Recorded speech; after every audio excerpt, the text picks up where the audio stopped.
Hello students, तो दूसरे chapter के न्यूमेरिकल सॉल्यूशन चैप्टर के न्यूमेरिकल समाप्त हो गए हैं। अब हम तीसरा चैप्टर स्टार्ट करने जा रहे हैं। तो तीसरा चैप्टर है आपका इलेक्ट्रोकेमिस्ट्री, दैट मीन्स विद्युत रसायन। ठीक है, इसके बारे में पढ़ेंगे। विद्युत रसायन क्या है, इस चैप्टर में हम आखिर पढ़ेंगे क्या। सबसे बड़ी बात यह है कि हम इस चैप्टर में क्या पढ़ने वाले हैं। तो ध्यान दीजिए, एक बात सबसे इंपॉर्टेंट सुन लीजिए कि जिन लोगों ने अभी तक हमारे चैनल को सब्सक्राइब नहीं किया है वो हमारे चैनल को सब्सक्राइब कर लें। ठीक है, जिससे कि आने वाले वीडियो आपको प्राप्त होते रहें। और सब्सक्राइब करने के बाद बेल आइकन दबाना ना भूलें, क्योंकि अब आपको सारे वीडियो लगातार मिलते रहेंगे। तो इलेक्ट्रोकेमिस्ट्री में हम किस बात का अध्ययन करते हैं। दो शब्द यहाँ पर हैं, एक तो शब्द है इलेक्ट्रो और दूसरा शब्द है केमिस्ट्री। ठीक है, यानी इन दोनों शब्दों के बीच में कुछ रिश्ता है। ठीक है, क्या रिश्ता है।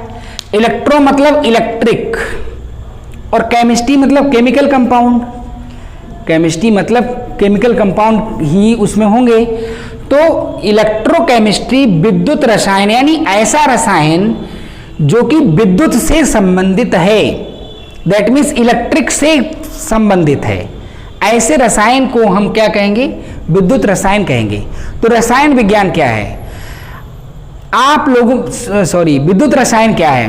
आप लोगों के हर किसी के घर में सेल होता है। वो सेल नहीं जिससे हमारी बॉडी बनी है, हमारी बॉडी भी कोशिकाओं से बनी, जिनको हम सेल कहते हैं। सेल मतलब बैटरी, जिसको आप बैटरी कहते हैं। हर किसी के घर में इन्वर्टर है, उसमें एक बैटरी लगी हुई है।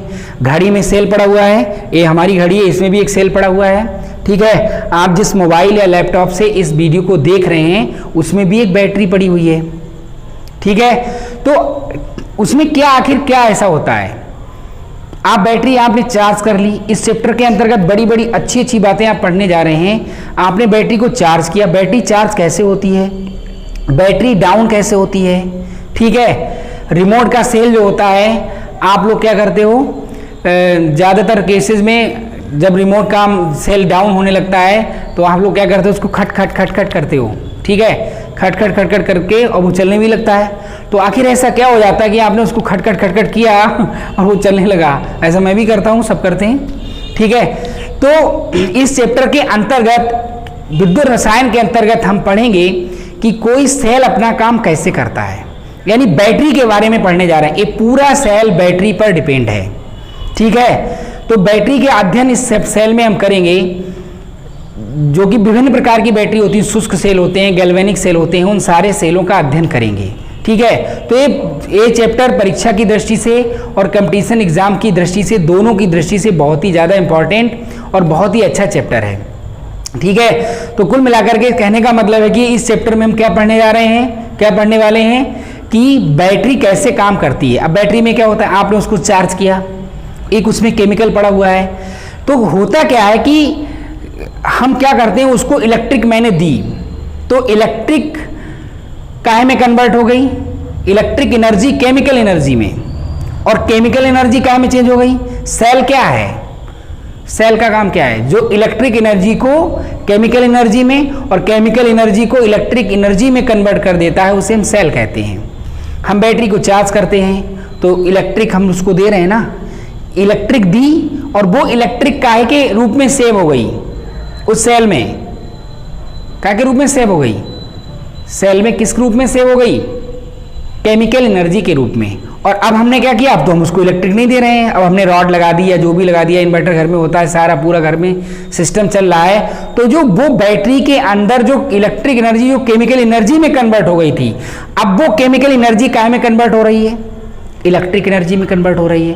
तो इस चैप्टर में हम इसी बात का अध्ययन करेंगे कि कैसे केमिकल एनर्जी इलेक्ट्रिक एनर्जी में, कैसे इलेक्ट्रिक एनर्जी केमिकल एनर्जी में कन्वर्ट होती है, कैसे एक सेल काम करता है, कैसे बैटरी चार्ज होती है, कैसे बैटरी डाउन होती है। इन सारी चीज़ों का अध्ययन हम करेंगे। उससे पहले सबसे ज़्यादा इंपॉर्टेंट वर्ड इस चैप्टर में आप पढ़ने जा रहे हैं, और वो सबसे ज़्यादा इंपॉर्टेंट वर्ड है इलेक्ट्रोड विभव। ये इलेक्ट्रोड विभव जिसे हम इंग्लिश में कहते हैं इलेक्ट्रोड पोटेंशियल, क्या कहते हैं? इलेक्ट्रोड पोटेंशियल कहते हैं। अब यहां पर आपको दो शब्द दिखाई दे रहे हैं, एक तो शब्द क्या है इलेक्ट्रोड, दूसरा क्या है पोटेंशियल। इलेक्ट्रोड शब्द दो शब्दों के मिलने से बना है, इलेक्ट्रिक प्लस रॉड, और दोनों से मिलकर क्या बन गया? इलेक्ट्रोड। समझ गए ना? इलेक्ट्रोड होता क्या है? आज तक रटते रहे इलेक्ट्रोड इलेक्ट्रोड इलेक्ट्रोड, कई बार ये शब्द सुना होगा, कई बार ये शब्द पढ़ा होगा, लेकिन आज तक ये नहीं जाना कि इलेक्ट्रोड क्या है, इलेक्ट्रोड कहते किसे हैं। तो इलेक्ट्रोड शब्द दो शब्दों के मिलने से बना है, इलेक्ट्रिक प्लस रॉड। किन शब्दों से मिलकर बना है? दो शब्दों के मिलने से बना है, electric plus rod, that means electrode. यानी ऐसी रॉड, जैसे मान लो ये एक रॉड है, क्या है? एक रॉड है, अभी हम इस रॉड को रॉड ही बोलेंगे, लेकिन अगर मान लो इस रॉड में इलेक्ट्रिक करंट पास होने लगे, विद्युत धारा बहने लगे, तो ये रॉड अब क्या कहलाएगी? इलेक्ट्रिक वाली रॉड। क्या कहलाएगी? इलेक्ट्रिक वाली रॉड, यानी जिसमें इलेक्ट्रिक करंट पास हो रहा हो, दैट मीन्स इलेक्ट्रिक वाली रॉड मीन्स इलेक्ट्रोड। इलेक्ट्रिक वाली रॉड यानी electric plus rod equal to क्या हो जाएगा? इलेक्ट्रोड। समझ में बात आ गई? तो इलेक्ट्रोड किसे कहते हैं? ऐसी कोई भी रॉड जिसमें इलेक्ट्रिक करंट पास हो रहा है उसे हम इलेक्ट्रोड कहते हैं। ये इलेक्ट्रोड दो प्रकार के होते हैं, सभी ने पढ़े होंगे। नंबर एक होता है कैथोड और नंबर दो होता है एनोड। ठीक है, अभी तक आप लोगों ने पढ़ रखा होगा कि कैथोड कैसा होता है? निगेटिव होता है, और एनोड कैसा होता है? पॉजिटिव होता है। हर किसी बच्चे ने यही पढ़ रखा होगा। लेकिन जब आप इसका अध्ययन करेंगे, दो प्रकार के सेल होते हैं। एक तो होते हैं विद्युत अपघटनी सेल, इलेक्ट्रोलाइटिक सेल जिनको हम कहते हैं। तो विद्युत अपघटनी सेलों में, केवल विद्युत अपघटनी सेलों में जिनमें हम किसी चीज का विद्युत अपघटन करते हैं, कौन से सेल? विद्युत अपघटनी सेल। और इन सेलों में क्या होता है? इलेक्ट्रिक एनर्जी भेजी जाती है और वो केमिकल एनर्जी में कन्वर्ट हो जाती है। ये सेल कभी भी केमिकल एनर्जी को इलेक्ट्रिक एनर्जी में कन्वर्ट नहीं करते। कौन से सेल? विद्युत अपघटनी सेल। समझ गए? और इन विद्युत अपघटनी सेल में जो एनोड होता है, वो जो कैथोड होता है, वो कैसा होता है? ये जो चार्जेज हैं, ये वाले, ये किसके लिए हैं? इसी विद्युत अपघटनी सेल के लिए हैं, इलेक्ट्रोलाइटिक सेल के लिए, इलेक्ट्रोलाइटिक सेल के लिए हैं। ठीक है, इलेक्ट्रोलाइटिक सेल है ये। इलेक्ट्रोलाइटिक सेल में जो कैथोड होता है वो नेगेटिव होता है, एनोड जो होता है वो पॉजिटिव होता है, इसलिए कंफ्यूज होने की जरूरत नहीं है। लेकिन जब हम ये सेल, वो सेल नहीं, ये सेल जब हम किसी पदार्थ का विद्युत अपघटन कर रहे हैं, मान लीजिए हॉल विधि, अगर हम एल्यूमिनियम का निष्कर्षण कर रहे हैं, एल्यूमिनियम का एक्सट्रैक्शन कर रहे हैं, तो उसमें हमें क्या करना है? एल्यूमिनियम का एक्सट्रैक्शन करने के लिए हूप विधि का, शोधन की विधि का उपयोग है, हॉल हेराल्ड विधि के द्वारा हम विद्युत अपघटन करते हैं। तो उसमें हम जो पदार्थ उसमें हमने भर रखा है इलेक्ट्रोलाइट, उसको हमें अपघटित करना है, इसीलिए इसका नाम क्या है? विद्युत अपघटनी सेल। समझ में आ गई? तो ये केवल इलेक्ट्रिक एनर्जी को केमिकल एनर्जी में कन्वर्ट करता है, कभी केमिकल एनर्जी को इलेक्ट्रिक एनर्जी में कन्वर्ट नहीं करता। इस बात का ध्यान रखें। और विद्युत अपघटनी सेल अर्थात इलेक्ट्रोलाइटिक सेल में जो कैथोड होता है वो नेगेटिव होता है, एनोड होता है वो पॉजिटिव होता है। तो यहाँ पर हम ऐसे सेलों के बारे में ज़्यादा डिटेल में चर्चा नहीं करने वाले हैं। हम किन सेलों के बारे में चर्चा करने जा रहे हैं? वरना फायदा ही क्या हुआ, हम इलेक्ट्रिक दिए पड़े हैं, ठीक है, और केमिकल एनर्जी कन्वर्ट हो रही है, और केमिकल एनर्जी को हम इलेक्ट्रिक एनर्जी में कन्वर्ट नहीं कर पा रहे हैं। हम सेल को चार्ज किए, लेकिन हम उससे अपनी रॉड नहीं जला पाए, तो उसको चार्ज करने का क्या मतलब हुआ? अब आप सोच रहे होंगे तो फिर ऐसे सेलों का उपयोग क्या है? तो ऐसे सेलों का वही उपयोग है, धातु निष्कर्षण में विद्युत जो मेटलर्जी होती है उसमें सबसे ज़्यादा ये सेल उपयोग किए जाते हैं। ठीक है, जब हमें किसी का विद्युत अपघटन करना है तब हम इन सेलों का उपयोग करते हैं। समझ में बात आ गई? लेकिन जब हमें सेल से एनर्जी लेनी है, जब हमें सेल से एनर्जी लेनी है, यानी उसकी केमिकल एनर्जी को इलेक्ट्रिक एनर्जी में कन्वर्ट करना है, तो हम ऐसे सेलों का उपयोग नहीं करते। तो हम किन सेलों का उपयोग करते हैं? तो हम उपयोग करते हैं गैल्वेनिक सेलों का। गैल्वेनिक सेल का उपयोग किया जाता है, या फिर डेनियल सेल, डेनियल सेलों का उपयोग भी, डेनियल सेल, डेनियल सेल भी एक प्रकार का गैल्वेनिक सेल ही होता है, बस जिंक और कॉपर का जो गैल्वेनिक सेल होता है उसे ही हम डेनियल सेल कहते हैं। ठीक है, इन सेलों के बारे में हम आगे बहुत ज़्यादा डिटेल में चर्चा करने वाले हैं।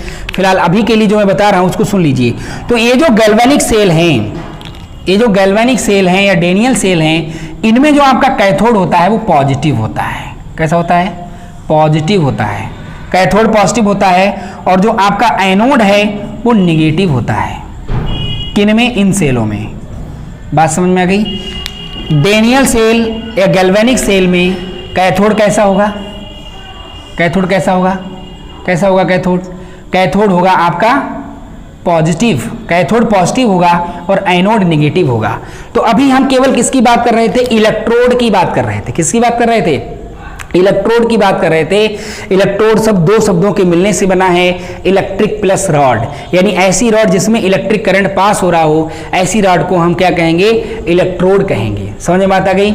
इलेक्ट्रोड दो प्रकार के हैं, कैथोड और एनोड। ठीक है, विद्युत अपघटनी सेलों में कैथोड निगेटिव होता है, एनोड पॉजिटिव होता है, जबकि गैल्वेनिक सेलों में जिनमें से हम केमिकल एनर्जी को इलेक्ट्रिक एनर्जी में कन्वर्ट कर सकते हैं, उन सेलों में कैथोड पॉजिटिव होता है और एनोड निगेटिव होता है। तो मैं समझता हूं इतनी बात आप लोगों को समझ में आ गई होगी।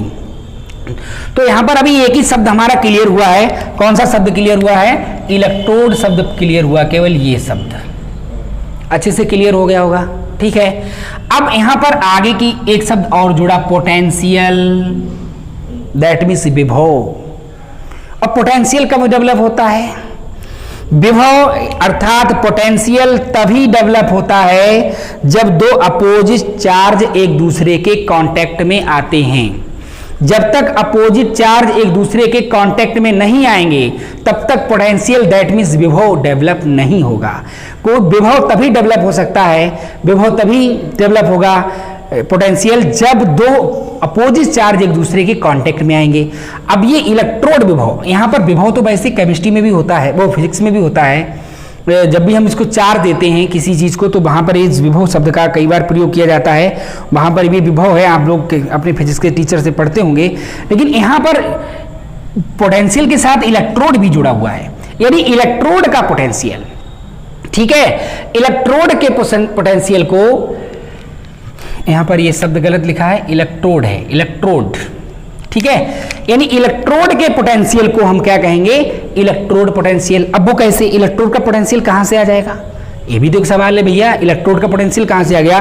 तो जरा ध्यान दीजिए, ये एक हमारे पास एक पात्र है, इस पात्र में हमने जिंक सल्फेट भर रखा है, ZnSO4 का एक्वस सॉल्यूशन। ठीक है, ZnSO4 का जलीय विलयन, और हमने इसमें क्या किया? एक जिंक की रॉड को डिप कर दिया, डुबा दिया। ठीक है, जिंक की रॉड को डुबा दिया, इसमें जो है भरा हुआ है, क्या भरा हुआ है? क्या भरा है? ZnSO4 सॉल्यूशन इसमें भरा हुआ है, जलीय विलयन। अब हमने इसमें क्या किया? जिंक की रॉड को डुबा दिया। हालांकि जब तक आप किसी एक्सटर्नल सोर्स, ये जो यहां पर रॉड है, जब आप किसी एक्सटर्नल सोर्स से इसको कनेक्ट करेंगे तभी इस पर चार्ज डेवलप होगा। कई बार क्या होता है कि आप और टीचर दोनों कंफ्यूज रहते हैं इस बात में कि भैया केवल रॉड डुबाने से ही चार्ज डेवलप हो जाएगा, तो ऐसा नहीं है। ठीक है, केवल रॉड डुबाने से चार्ज डेवलप नहीं होता है। चार्ज डेवलप कब होता है? जब आप इस इलेक्ट्रिक रॉड को किसी एक्सटर्नल सोर्स से कनेक्ट करते हैं। ये सब आगे पढ़ोगे, लेकिन कुल मिलाकर के कहने का मतलब क्या है कि जिंक की रॉड को, ये जो रॉड है किसकी है? ये जिंक की रॉड है। जिंक की रॉड को आपने जब जिंक सल्फेट विलयन में डुबाया, डिप किया, ZnSO4 सॉल्यूशन में डिप कर दिया, तो ये जिंक की जो क्षण थी वो कैसी हो गई? निगेटिव हो गई। क्यों हो गई? बताएंगे। आगे बताएंगे। ये जिंक की क्षण नेगेटिव हो गई और ये जो सॉल्यूशन है ये पॉजिटिव हो गया। सॉल्यूशन कैसा हो गया? पॉजिटिव हो गया। जिंक की क्षण नेगेटिव हो गई, सॉल्यूशन पॉजिटिव हो गया। क्यों हो गया वो भी अभी बताएंगे, लेकिन यहां पर हम केवल क्या समझने जा रहे हैं? इलेक्ट्रोड विभव यानी इलेक्ट्रोड पोटेंशियल। ठीक है, क्या पढ़ने जा रहे हैं? Electrode potential. तो पहले सबसे उसकी बात कर लेते हैं, बाकी इस पर चर्चा कर लेंगे कि ये निगेटिव क्यों हो गई, सॉल्यूशन पॉजिटिव क्यों हो गया, तो इसकी भी चर्चा करेंगे। तो क्या होगा कि जब रॉड निगेटिव हो गई और विलयन कैसा हो गया? पॉजिटिव हो गया, तो पॉजिटिव निगेटिव के बीच में एक पोटेंशियल डेवलप होना स्वाभाविक सी बात है।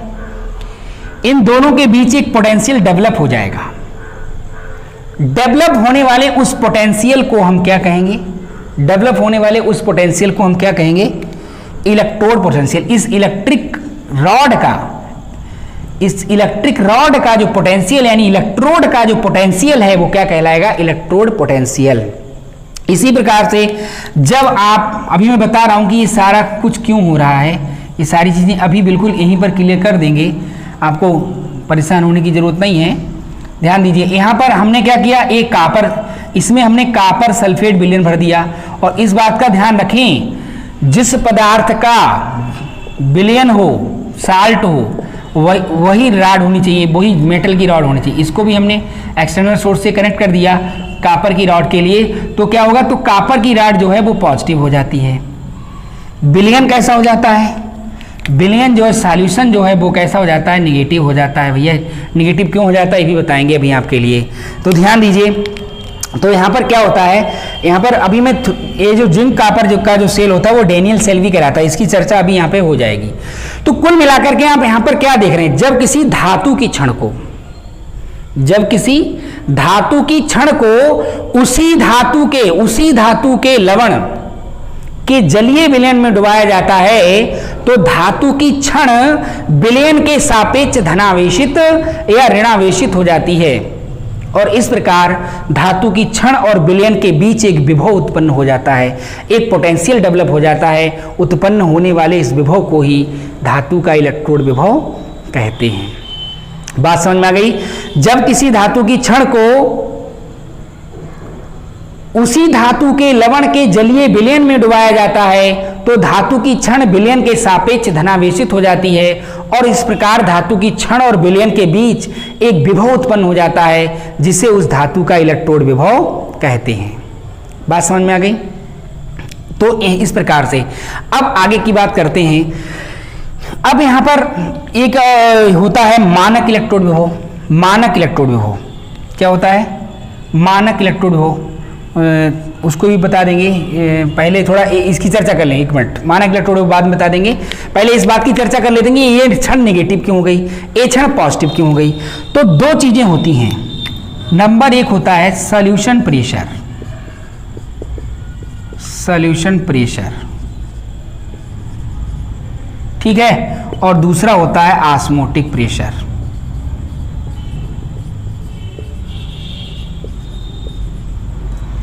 सॉल्यूशन प्रेशर क्या होता है? ध्यान दीजिए, सॉल्यूशन प्रेशर क्या होता है? इलेक्ट्रॉन त्याग करने की प्रवृत्ति को सॉल्यूशन प्रेशर कहते हैं, ठीक है। इलेक्ट्रॉन रिलीजिंग नेचर, इस सॉल्यूशन प्रेशर जिसको हम एसपी से रिप्रेजेंट करते हैं। किससे रिप्रेजेंट करते हैं? एसपी से रिप्रेजेंट करते हैं। इसका मतलब होता है इलेक्ट्रॉन रिलीजिंग नेचर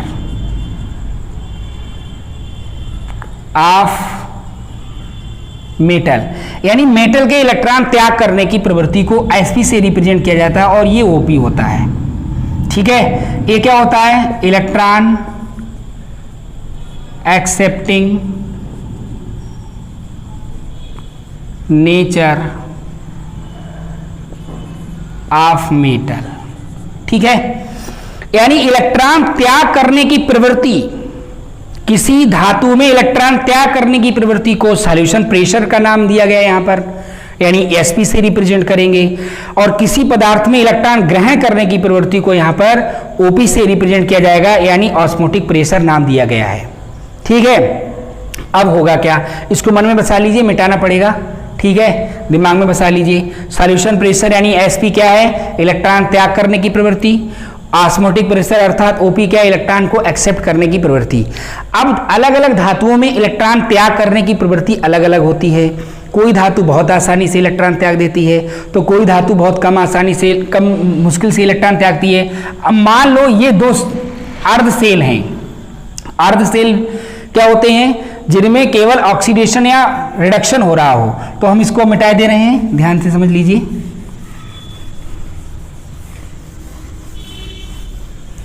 अब देखिए हो क्या रहा है, कहानी क्या हो रही है। हमने यहां पर इसको कनेक्ट कर दिया, ठीक है। अब आप यहां पर एक बल्ब भी लगा सकते हैं। मान लो एक बल्ब लगा दिया हमने यहां पर, ठीक है, एक बल्ब लगा दिया। अब क्या हुआ, जो जिंक है, जो जिंक है, ये जिंक की क्षण है, ये कॉपर की क्षण है। बहुत ध्यान से समझ लीजिएगा, ये सेल कैसे वर्क करता है, उसमें बहुत काम आने वाली बातें हैं, इसीलिए बहुत ही ध्यान से समझ लीजिएगा इस बात को, ठीक है।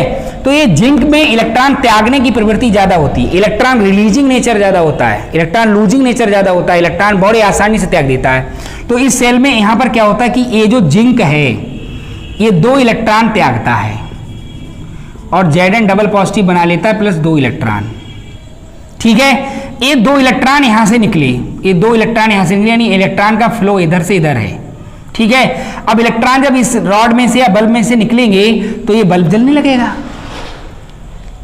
विद्युत में कौन बहता है, विद्युत धारा में कौन बहता है, इलेक्ट्रॉन बहते हैं। कौन बहता है, इलेक्ट्रॉन बहते हैं। अब यहां से 2 इलेक्ट्रॉन निकले और इस रॉड, यहां से इस रॉड या बल्ब से होकर के जब गुजरेंगे तो क्या होगा, ये बल्ब जलने लगेगा और ये इलेक्ट्रॉन यहां पर पहुंच जाएंगे। और कॉपर चूंकि कम क्रियाशील धातु है, धातुओं में क्रियाशील ज्यादा और कम का मैटर कहां पे आता है, जो ज्यादा इलेक्ट्रॉन त्याग दे, आसानी से त्याग दे, वो ज्यादा क्रियाशील, जो कम आसानी से त्यागे, मुश्किल से त्यागे, वो कम क्रियाशील। तो यहां पर जो जिंक है वो बड़ी आसानी से इलेक्ट्रॉन त्याग देती है, इसलिए जिंक अधिक क्रियाशील है। कॉपर इलेक्ट्रॉन आसानी से नहीं त्यागती। तो ये क्या होता है कि जो 2 इलेक्ट्रॉन यहां से निकलते हैं वो इस कॉपर के पास आते हैं। अब कॉपर क्या करता है, कॉपर क्या करता है यहां पर, अब एक बात और समझ लीजिए, यहां पर क्या है कि इस Zn-SO4 विलयन में कौन कौन है, Zn डबल पॉजिटिव और SO4 डबल निगेटिव। समझ रहे हैं ना आप बात के लिए। अब होगा क्या, जब ये जिंक की रॉड है, इसमें जिंक है, जब ये जिंक जो है, यहां पर कौन है, जिंक है ना, जिंक है, ये जिंक काहे में कन्वर्ट होने लगा, जिंक ने इलेक्ट्रॉन त्यागे और इलेक्ट्रॉन तो चल दिए इधर, और जिंक काहे बदल गया, Zn डबल पॉजिटिव में, वो आ गया इधर। धीरे धीरे क्या होगा, बात को समझिएगा बहुत ध्यान से। धीरे धीरे क्या होगा, विलयन में Zn डबल पॉजिटिव बढ़ने लगेगा। बोलो बढ़ेगा ना। तो जब विलयन में Zn डबल पॉजिटिव बढ़ने लगेगा तो विलयन कैसा हो जाएगा, पॉजिटिव। इसीलिए यहां पर विलयन कैसा हो गया, पॉजिटिव हो गया। कैसा हो गया, पॉजिटिव हो गया। और चूंकि यहां पर जिंक की इलेक्ट्रॉन त्यागने की प्रवृत्ति ज्यादा है, ग्रहण करने की कम है, इसीलिए यहां पर sp यानी त्यागने की प्रवृत्ति ज्यादा और ग्रहण करने की प्रवृत्ति op कम। यानी यहां पर रिलेशन क्या आएगा, sp is greater than op। समझ में बात आ गई। तो जिंक ने इलेक्ट्रॉन त्यागा, इलेक्ट्रॉन तो चल दिए इधर, और जिंक Zn डबल पॉजिटिव के रूप में काहे में आ गया, विलयन में आ गया, सॉल्यूशन में आ गया। और इस प्रकार से विलयन पूरा कैसा हो जाएगा, विलयन में पॉजिटिव चार्ज बढ़ रहा है तो विलयन पॉजिटिव हो जाएगा। और फिर क्या हुआ, ये जो SO4 डबल पॉजिटिव हैं ये भाग भाग कर कहां जाने लगेंगे, ये भाग भाग कर कहां जाने लगेंगे, ये भाग कर जाने लगेंगे इसके ऊपर, ठीक है। और ये क्षण जो है वो कैसी हो जाएगी, निगेटिव हो जाएगी। इस पर निगेटिव चार्ज इकट्ठा होने लगेगा, इस वाली क्षण पर एक निगेटिव चार्ज इकट्ठा होने लगेगा, सल्फेट आयन, और इस प्रकार से क्षण निगेटिव हो जाएगी। इधर क्या हो रहा है, इधर भी जब 2 इलेक्ट्रॉन गए तो यहां भी कौन है, Cu डबल पॉजिटिव है और SO4 डबल नेगेटिव है। अब इस पर पॉजिटिव चार्ज है, कौन सा चार्ज है, पॉजिटिव चार्ज। तो ये तो क्या चाहेगा, हमें अपोजिट चार्ज मिले यानी निगेटिव चार्ज मिले। तो Cu डबल पॉजिटिव निगेटिव को ढूंढ रहा है वैसे ही, और निगेटिव इलेक्ट्रॉन इधर से आ रहा है, ये 2 इलेक्ट्रॉन आया और इस Cu डबल पॉजिटिव ने क्या किया, इन 2 इलेक्ट्रॉनों को एक्सेप्ट करके क्या बना लिया, Cu बना लिया। बात समझ में आ गई होगी, ठीक है। ये Cu डबल पॉजिटिव काहे में कन्वर्ट हो गया, Cu में, यानी Cu डबल पॉजिटिव भाग भाग कर कहां जाने लगा, इस रॉड पर जाने लगा। क्यों जाने लगा, क्योंकि यहां से इलेक्ट्रॉन आ रहे हैं, इलेक्ट्रॉन आ रहे हैं, समझ गए ना, इधर से इलेक्ट्रॉन आ रहे हैं, तो Cu डबल पॉजिटिव उनकी तरफ अट्रैक्ट हुआ, इलेक्ट्रॉन लेने के लिए भागा, ठीक है, और जाकर के इस पर चिपक गया। और चूंकि Cu डबल पॉजिटिव पॉजिटिव है, कैसा है, पॉजिटिव है, और इस चूंकि ये पॉजिटिव है तो क्षण कैसी हो गई, पॉजिटिव हो गई। इसलिए बच्चों जब हमने जिंक की क्षण को डुबाया तो जिंक की क्षण नेगेटिव हो गई, कॉपर को डुबाया तो कॉपर की क्षण पॉजिटिव हो गई। क्यों हो गई, ये बात अच्छी तरह से समझ में आ गई होगी। और यहाँ पर बहुत ही ज़्यादा एक इंपॉर्टेंट बात बताने जा रहे हैं, बस उसके बाद आज का लेक्चर समाप्त हो जाएगा। यहाँ पर देखिए, ये जो है इसमें इलेक्ट्रॉन त्यागने की प्रवृत्ति ज्यादा है, वो कम है, और ग्रहण करने की ज्यादा है, यानी इसका जो OP है वो इज ग्रेटर देन SP। समझ में बात आ गई। और एक बात और सुन लीजिए, इलेक्ट्रॉन त्यागने की प्रवृत्ति को क्या कहते हैं, इलेक्ट्रॉन त्यागने की प्रवृत्ति को क्या कहते हैं, ऑक्सीडेशन। यानी लेफ्ट साइड में क्या हो रहा है, ये कौन सी साइड है, 1 मिनट रुक जाइए, ये कौन सी साइड है, लेफ्ट साइड है, यहां पर क्या हो रहा है, ऑक्सीडेशन हो रहा है, ठीक है। और इस वाले सेल को हम, चूंकि मैंने कहा ना गैल्वेनिक सेल या डैनियल सेल में जो एनोड होता है वो कैसा होता है, निगेटिव। चूंकि ये निगेटिव है इसीलिए कौन है, एनोड है, कौन है, एनोड है, ठीक है। और जो कि कैसा है, निगेटिव है, निगेटिव है। तो समझ लीजिए यहां पर एक बहुत अच्छा सा फार्मूला मैं आपको बताने जा रहा हूं, बहुत अच्छा फार्मूला, लोन, इसको हमेशा याद रखिएगा। लोन तो सब लेते हैं, ठीक है। अभी लॉकडाउन में मोदी जी ने भी लोन दिया है MSME के नाम से उद्योग व्यापारियों के लिए, ठीक है। तो L means left, O means oxidation, A means anode, N means negative. यानी लेफ्ट साइड में जो सेल रखा जाता है वो कैसा होता है, उस पे ऑक्सीडेशन होता है, वो एनोड कहलाता है, और वो निगेटिव होता है। और इसकी जस्ट उल्टी चीजें किधर हो जाएंगी, इधर हो जाएंगी। ये राइट साइड में इधर ऑक्सीडेशन हो रहा है तो उधर क्या होगा, रिडक्शन होगा। क्या होगा, ये राइट साइड हो गई, इधर क्या होगा, रिडक्शन होगा, यानी अपचयन होगा। क्या होगा, और ये क्या कहलाएगा, कैथोड कहलाएगा, और ये कैसा होगा, पॉजिटिव होगा। कैसा होगा, पॉजिटिव होगा। तो इस फार्मूला को याद कर लीजिए, रट डालिए इसको, लोन को, ठीक है। ये loan, L means left, O means oxidation, A means anode, N means negative, ठीक है। तो इस प्रकार से आपको अच्छे से याद रहेगा। अब थोड़ी चर्चा कर लेते हैं, इसको मिटा दे रहे हैं, इसको आप अपने रफ कॉपी पर चाहो तो नोट कर लीजिए। बाकी आपको इसका लिंक जो है, इसकी PDF का लिंक डिस्क्रिप्शन में दे दिया जाएगा, डिस्क्रिप्शन से आप उसको लोड कर लेंगे और उसके बाद आप अपनी कॉपी में नोट कर लेंगे। सारी चीज़ों के नोट्स बनाते जाइए। अभी तो बहुत मज़ा आ रहा है, बाद में नोट नहीं करोगे दिक्कत आएगी, ठीक है। तो नोट्स बनाते जाइए, साथ में एक कॉपी खरीद लीजिए, उस पर नोट्स बनाते जाइए। तो इसको मैं मिटा देता हूँ।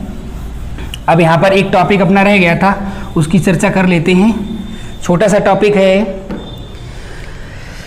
इसी से रिलेटेड है, मानक इलेक्ट्रोड विभव। मानक इलेक्ट्रोड विभव, मानक इलेक्ट्रोड विभव, that means standard electrode potential. मानक इलेक्ट्रोड विभव क्या है, अभी हमने जो डेफिनेशन दी उसमें क्या कहा, जब किसी धातु की छड़ को उसी धातु के लवण के जलीय विलयन में डुबाया जाता है तो धातु की छड़ विलयन के सापेक्ष धनावेशित या ऋणावेशित हो जाती है, और इस प्रकार से छड़ और विलयन के बीच एक विभव उत्पन्न हो जाता है जिसे धातु का इलेक्ट्रोड विभव कहते हैं। कोई मानक लिया हमने, कोई टेम्परेचर कांस्टेंट किया, कोई प्रेशर कांस्टेंट किया, कि, और हमने ना तो ये कांस्टेंट किया कि इस जो जिस विलयन में हम डुबा रहे हैं उसमें उसकी सांद्रता कितनी है। तो यहां पर मानक में हम मानक ले लेंगे, स्टैंडर्ड वैल्यू ले लेंगे, और स्टैंडर्ड वैल्यू क्या है 25 डिग्री सेंटीग्रेड ताप, ठीक, 1 एटमॉस्फेयर, 1 वायुमंडलीय दाब, ठीक है, और 1 मोलर विलयन। डेफिनेशन में इन 3 चीजों को ऐड कर दीजिए, आपका मानक इलेक्ट्रोड विभव हो जाएगा। क्या डेफिनेशन होगी? 25 डिग्री सेंटीग्रेड ताप तथा 1 वायुमंडलीय दाब पर जब किसी धातु की क्षण को उसी धातु के लवण के जलीय विलयन में डुबाया जाता है तो उत्पन्न होने उसी धातु के लवण के 1 मोलर जलीय विलयन में। डेफिनेशन को फिर से सुन लीजिए, 25 डिग्री सेंटीग्रेड ताप तथा 1 वायुमंडलीय दाब पर जब किसी धातु की क्षण को उसी धातु के लवण के 1 मोलर जलीय विलयन में डुबाया जाता है तो धातु की क्षण और विलयन के बीच उत्पन्न होने वाले विभव को मानक इलेक्ट्रोड विभव कहते हैं। समझ में बात आ गई? एक और बात सुन लीजिए, यहां पर इलेक्ट्रोड विभव को प्रभावित करने वाले कारक, इनको और पढ़ लेते हैं, बस लास्ट पॉइंट है, इसके बाद आज का लेक्चर समाप्त हो जाएगा। यानी इलेक्ट्रोड विभव को प्रभावित करने वाले कारक। इलेक्ट्रोड विभव को कौन कौन से कारक प्रभावित करते हैं? तो पहला कारक है धातु की प्रकृति। धातु की प्रकृति, जैसा कि अभी अभी आपने देखा Sp is greater than OP, OP is greater than Sp। किसी धातु में इलेक्ट्रॉन त्यागने की प्रवृत्ति ज्यादा है तो उसका इलेक्ट्रोड विभव ज्यादा होगा, किसी भी कम है तो कम होगा, ठीक है। इसी प्रकार से दूसरा विद्युत अपघट्य की प्रकृति। विद्युत अपघट्य की प्रकृति, ऐसा माना जाता है कि तनु विलयन डाइल्यूट सॉल्यूशन में आयनों की संख्या ज्यादा होती है। आयन जितने ज्यादा होंगे ये आदान प्रदान रिएक्शन से उतनी ज्यादा होंगी, ठीक है। तो धातु की प्रकृति, विद्युत अपघट्य की प्रकृति, और तीसरा है विलयन की सांद्रता।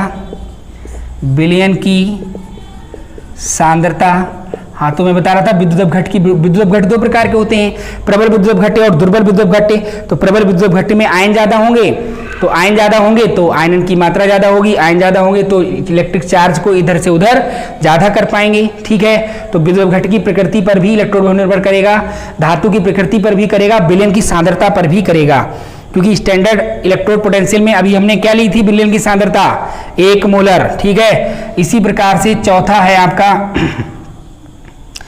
ताप व दाब की परिस्थिति।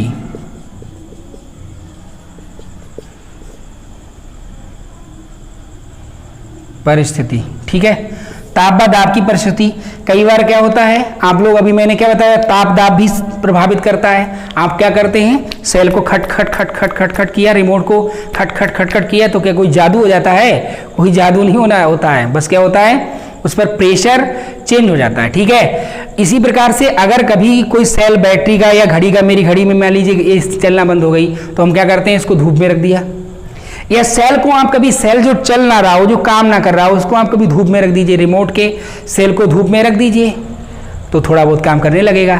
यानी ताप और दाब की परिस्थितियां भी इलेक्ट्रोड विभव को प्रभावित करती हैं। तो आज के लेक्चर में इतना ही, कल हम इलेक्ट्रोकेमिकल सीरीज को पढ़ेंगे, ठीक है। तो आप सभी लोगों से पुनः मेरा एक निवेदन है कि आप ज़्यादा से ज़्यादा बच्चों को ये बताइए कि यहाँ पर बिल्कुल विधिवत क्लास स्टार्ट हो चुके हैं, वो इसको ज्वाइन करें, ठीक है। और आप लोगों में से भी जिन्होंने सब्सक्राइब नहीं किया है वो चैनल को सब्सक्राइब कर लीजिए, बेल आइकन को दबा दीजिए, जिससे आपको नोटिफिकेशन से प्राप्त होते रहें। और वीडियो को ज़्यादा से ज़्यादा शेयर करिए और इस वीडियो को लाइक भी करिए। आज के लिए इतना ही, कल मिलते हैं विद्युत रासायनिक श्रेणी यानी इलेक्ट्रोकेमिकल सीरीज के साथ। तब तक के लिए धन्यवाद, थैंक यू।